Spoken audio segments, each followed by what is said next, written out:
para mí que ya acaba de empezar septiembre, porque yo siento que agosto pasó volando. Pero ahora por el principio del mes tengo tantas metas que quiero volver a empezar, cosas que estaba haciendo hace un tiempo y las puse en pausa y cosas así. Y hoy especialmente quiero empezar con una de las cosas que yo solía hacer mucho, y es estudiar cosas que tienen que ver con arte o historia de arte. Porque yo tengo muchísimos intereses diferentes que a veces se me hace tan difícil sacar el tiempo y organizarme para hacerlos todos. O sea, si yo pudiera, yo tuviera 1 millón de horas para poder hacerlo todo, pero hoy estoy tratando de empezar un paso a la vez a volver a retomar esos.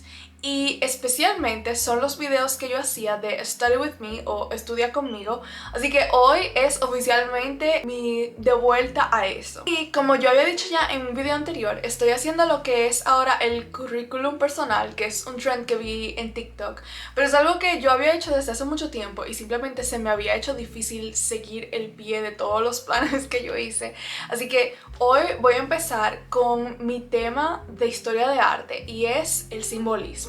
El simbolismo en general es algo que a mí siempre me ha llamado mucho la atención y que obviamente en mi arte lo utilizo mucho, así que cuando yo vi este libro, que lo compré hace varios meses ya, yo tenía el deseo de sentarme a estudiar y leerlo, y como que no le había sacado el tiempo hasta hace poco.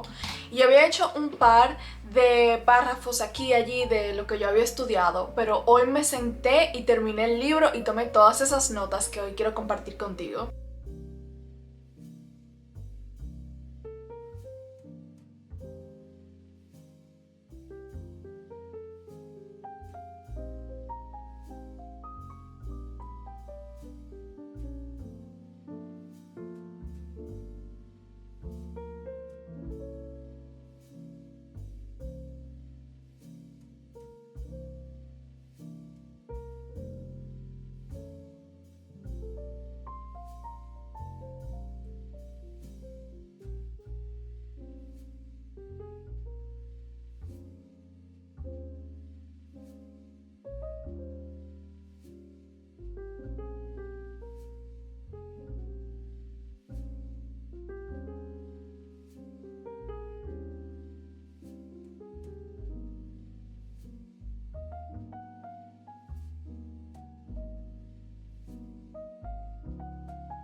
Este libro es específicamente sobre la historia del simbolismo en el arte, porque obviamente el simbolismo es un tema súper ambiguo y bien amplio, pero este libro especialmente habla sobre cómo se originó en el arte europeo y también cómo se definió un poco más como, bueno, no es un estilo, pero cómo se definió más en ese arte. Pero algo que a mí en lo personal me encanta sobre el simbolismo es que, aparte de lo estético del arte, que es algo que se puede apreciar a simple vista, le añade como una capa extra de significado que te obliga a tener que ponerte a pensar y a sentir para poder descifrar qué es lo que quiere decir esa pieza de arte. También te obliga a tener que ponerte a ti en esa posición, porque aparte de lo que el artista haya puesto como intención cuando creó esa pieza, por el simbolismo hay un sinfín de significados que se le pueden sacar y que son todos individuales a la persona que lo está observando. Para mí es casi como un juego de detectives donde todo el espectador es un detective que tiene pistas diferentes basado en sus vidas, en sus experiencias, en sus perspectivas individuales,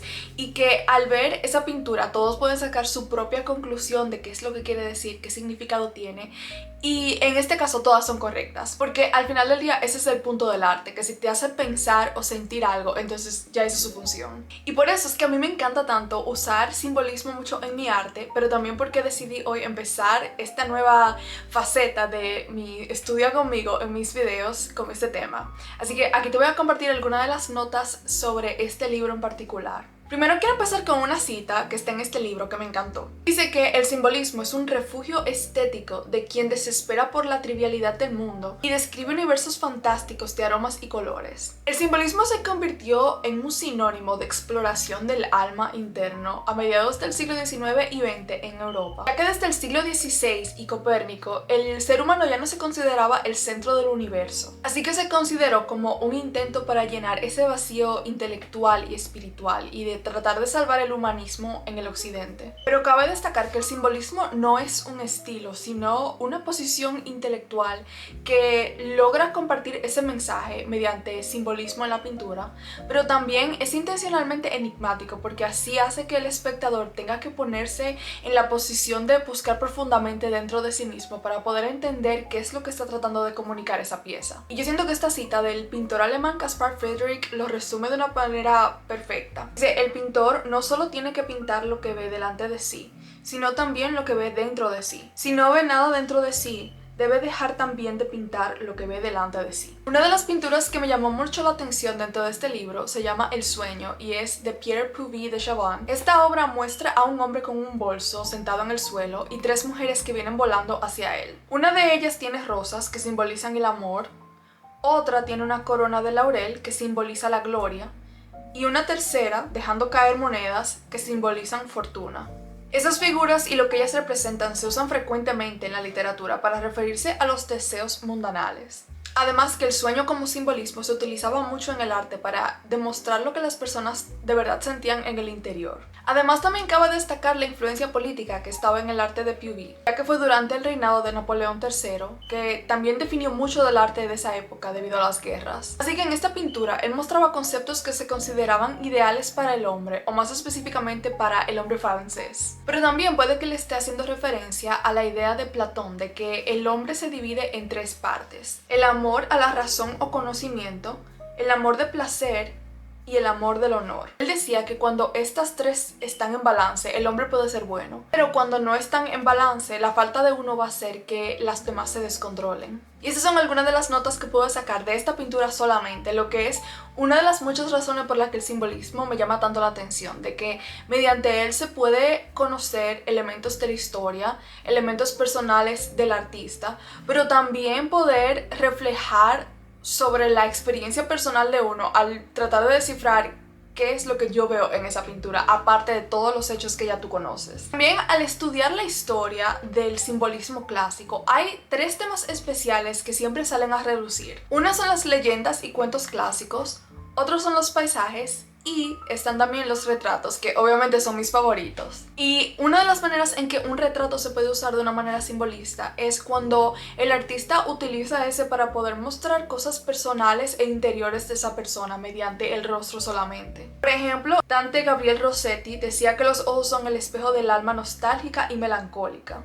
Y Fernand Kopff usaba los labios como un símbolo de amor o los labios apretados como un signo de silencio y discreción. Además, hay otra pintura que me encantó muchísimo, que es Orfeo muerto, de Jean Delville. Orfeo era músico y cantor de la mitología e hijo de una musa.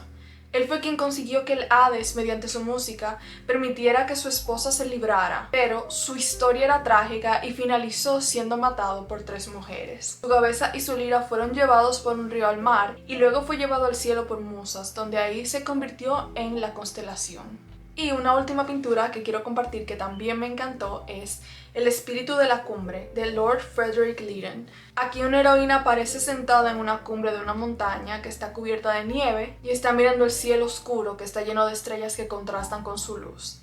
El mensaje del cuadro es un ideal personal para el pintor, ya que al igual que todo artista idealista, él busca verdad y belleza en un mundo profano, solitario en las alturas. Así que esta figura sirve como alegoría del pintor, en un mundo oscuro donde busca luz. Así que estas fueron algunas de las notas que tomé mientras estudié este libro sobre la historia del simbolismo, y hay muchísimas más pinturas, obras, esculturas, canciones y demás que usan el simbolismo para transmitir ese mensaje que me fascinan y me encantan. Pero voy a tomar esto como un punto de partida para seguir aprendiendo más, no solamente porque me encanta observar el arte de otros artistas, pero también para ver cómo puedo aplicarlo en mi propio arte. Así que espero que les haya gustado y vengo la próxima con más. Bye!